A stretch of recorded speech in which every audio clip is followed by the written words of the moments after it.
जो व्यक्ति सन्तुष्ट रहँदैन त्यो सुखी हुन सक्दैन। सुखी हुने सूत्र भनेको मनलाई सन्तुष्ट बनाउनु हो। त चिल्ला कारमा हिँड्छस्, म जहाजमा हिँड्छु। मनमा द्वेष भावना राख्यो। सर्वा एवा पदस्तस्य यस्य तुष्टम न मानसम। धेरै कामना हुने व्यक्ति, धेरै चाहना हुने व्यक्ति जो छ त्यो सुखी हुन सक्दैन। जय श्री राधे, नमस्कार। नवपथ युट्युब च्यानलमा यहाँहरू सबैजनालाई हार्दिक स्वागत गर्दछु। आज हामी कुरा गर्नेछौँ व्यक्तिहरू सुखी हुन नसक्ने केही कारणहरू सम्बन्धी। सबै व्यक्तिहरू सुखी हुन चाहन्छन्, परन्तु धेरैजसो व्यक्तिहरू सुखी देखिँदैनन्। किन होला?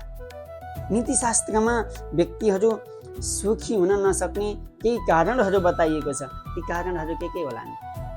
तिनै कारणहरू सम्बन्धी आज हामी चर्चा गर्नेछौँ। पहिलो नम्बरमा रहेको छ धनको लोभ। आफूलाई आवश्यकता भन्दा बढी धनको लोभ गर्ने व्यक्ति जो छ त्यो सुखी हुन सक्दैन। धनलुब्धो ह्यसन्तुष्टो नियतात्मा जितेन्द्रियः सर्वा एवा पदस्तस्य यस्य तुष्टम न मानसम।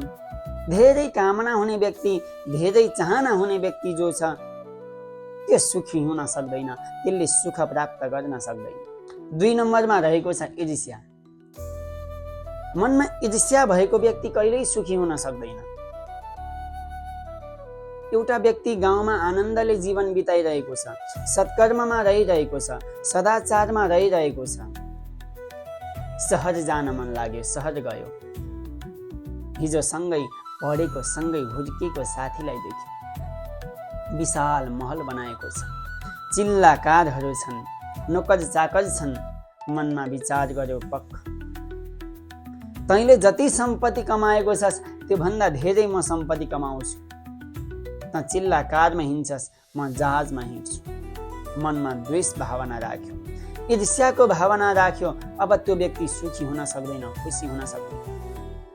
3 नम्बरमा रहेको छ चित्त दूषित भएको व्यक्ति। जो मान्छेको चित्त अशुद्ध छ, जो मान्छेको चित्त शुद्ध छैन, जसले सत्कर्मको चिन्तन गर्दैन, सदाचारको चिन्तन गर्दैन, जसको चित्तले नराम्रा कुराहरूमा मात्र मन लगाउँछ भने त्यो व्यक्ति पनि सन्तुष्ट रहन सक्दैन।